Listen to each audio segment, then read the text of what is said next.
जय श्रीमन नारायण। आप सबका एक बार फिर हमारे धार्मिक चैनल मेरी भक्ति भारती में हार्दिक स्वागत है। धार्मिक कथाओं के अंतर्गत आज हम जानेंगे अधिक मास के विषय में। अधिक मास क्या होता है, क्यों होता है और ये कैसे बना? क्योंकि 12 महीने होते हैं एक वर्ष में, यह तो सभी जानते हैं, किंतु अधिक मास क्या होता है, आइए आज इस विषय में जानेंगे हम। सनातन धर्म में अधिक मास, जिसे मल मास या पुरुषोत्तम मास भी कहा जाता है, यह एक अतिरिक्त चंद्र मास होता है। यह हर 3 साल में आता है। यह चंद्र और सौर कैलेंडर के बीच के दिनों के अंतर को संतुलित करने के लिए जोड़ा जाता है। इस माह में शुभ और सांसारिक कार्य वर्जित माने जाते हैं, लेकिन आध्यात्मिक साधना के लिए यह सर्वश्रेष्ठ है। आइए जानते हैं यह क्यों होता है। हिंदू पंचांग की गणना के अनुसार चंद्र और सौर वर्ष पर यह गणना आधारित होती है। जिस प्रकार हम सौर वर्ष को तो सभी जानते हैं, एक वर्ष में 365 दिन होते हैं, उसी प्रकार हिंदू पंचांग के अनुसार चंद्र वर्ष को भी माना जाता है। जैसा कि हम सभी जानते हैं कि सूर्य वर्ष 365 दिन और 6 घंटे का होता है और चंद्र वर्ष 354 दिन का होता है। दोनों में लगभग 11 दिनों का अंतर होता है और इसी अंतर को पाटने के लिए हर तीसरे वर्ष एक अतिरिक्त महीना जुड़ जाता है, जिसे अधिक मास कहा जाता है। अधिक मास, आइए सुनते हैं अधिक मास की संपूर्ण कथा। इस मास को पुरुषोत्तम मास क्यों कहा जाता है? इसे मल मास कहा जाता था, किंतु इसे पुरुषोत्तम मास कहा जाता है। और वह क्यों कहा जाता है, इसके पीछे एक बहुत ही रोचक पौराणिक कथा है। हिंदू पंचांग के अनुसार सभी 12 महीनों का हर महीने का कोई न कोई देवी या देवता अधिपति या स्वामी है, किंतु जब यह अधिक मास बना तो इसका कोई स्वामी नहीं था। चूंकि अधिक मास में सूर्य संक्रांति नहीं होती है। आपको बता दें कि हर माह में सूर्य संक्रांति होती है। जैसे मकर संक्रांति को तो सभी जानते हैं, इसी प्रकार धनु संक्रांति, वृश्चिक संक्रांति, मेष संक्रांति आदि संक्रांतियां होती है, किंतु अधिक मास बाद में बना और इसकी कोई संक्रांति नहीं थी। अतः सभी देवी देवता इसे मलिन या अशुभ मानकर इसको उपेक्षित मानते थे। सभी देवी देवताओं ने इसका स्वामी बनने से इनकार कर दिया। कोई भी देवता इस अतिरिक्त मास में अपनी पूजा नहीं करवाना चाहता था। इस उपेक्षित और अपमानित महसूस करते हुए अधिक मास स्वयं को बहुत दुखी मानने लगा। वह अपने आप को उपेक्षित समझता था और वह भी अपने लिए कोई ऐसा स्वामी चाहता था जिससे इस मास में पूजा हो सके। इसी दुख के चलते वह एक दिन भगवान विष्णु की शरण में गया। भगवान विष्णु से उसने बताया कि हे प्रभु, मेरा कोई स्वामी नहीं है। मैं अपने आप को बहुत उपेक्षित और अपमानित महसूस करता हूँ, इसलिए मैं आपकी शरण में आया हूँ। आप ही मेरे लिए कुछ करें।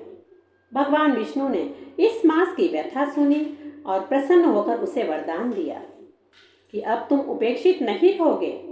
आज से तुम सारे महीनों में सबसे उत्तम और श्रेष्ठ माने जाओगे। तुम्हारा स्वामी मैं स्वयं होऊंगा, चिंता मत करो। मैं तुम्हें अपना नाम देता हूँ, पुरुषोत्तम। इसलिए आज से तुम पुरुषोत्तम मास के नाम से जाने जाओगे। विष्णु जी ने यह भी कहा कि इस पूरे मास में स्वयं नारायण का वास होगा, क्योंकि जो व्यक्ति इस पवित्र मास में दान, जप, तप, व्रत और पूजा पाठ करेगा, उसे अन्य महीनों की तुलना में कई गुना अधिक पुण्य फल प्राप्त होगा। इसलिए इस महीने को अधिक मास कहा जाने लगेगा, क्योंकि इसमें सभी अच्छे कर्मों का अधिक फल मिलता है। और आज से तुम पुरुषोत्तम मास कहलाओगे, मेरा मास। और तभी से पुरुषोत्तम मास की महिमा अन्य 12 महीनों की अपेक्षा ज्यादा मानी जाने लगी। इसमें पूजा पाठ, कथा वार्ता, धर्म, दान, पुण्य आदि जो भी किया जाता है उसका कई गुना फल प्राप्त होता है, किंतु इसमें शुभ कार्य जैसे विवाह, मुंडन, गृह प्रवेश, कण्छेदन आदि संस्कार वर्जित हैं।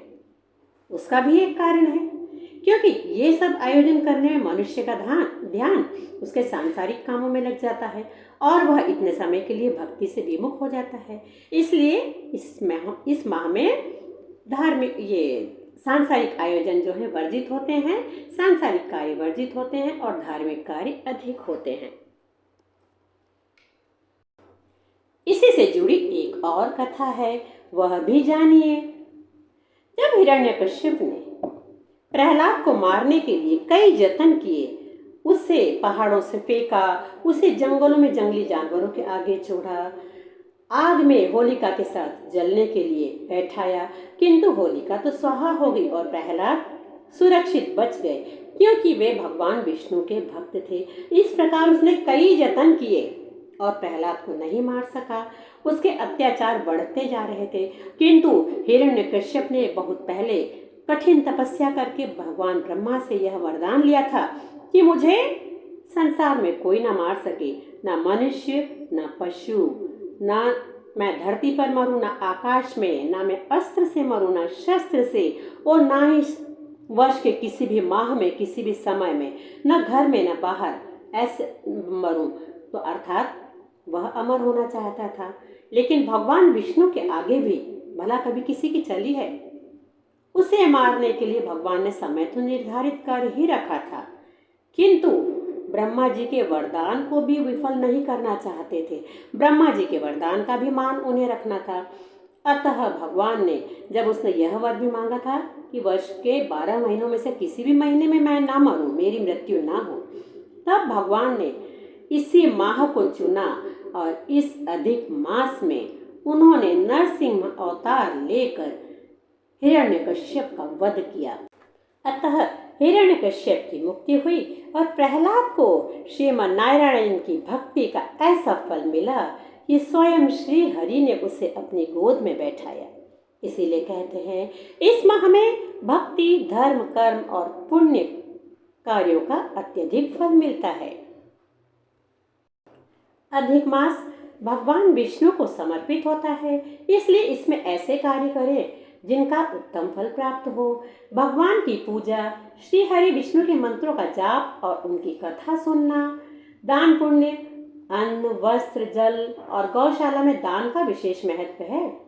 धार्मिक ग्रंथों का पाठ करें, श्रीमद् भागवत गीता, विष्णु सहस्त्र नाम या रामायण का पाठ करना चाहिए।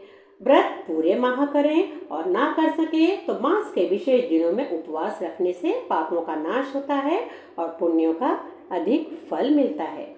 इस माह में क्या क्या ना करें यह भी जानते हैं।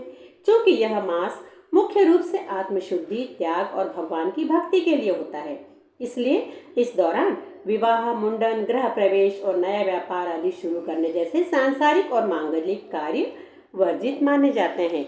कुल मिलाकर इस माह हमें अपना अधिक से अधिक समय भगवान की भक्ति में ही देना चाहिए। तो ये था अधिक मास का महत्व। हमने अधिक मास क्या होता है, क्यों होता है और इसकी कथा सुनी, इसके महत्व को जाना। आप लोगों को यह वीडियो कैसा लगा मुझे कमेंट करके जरूर बताएं।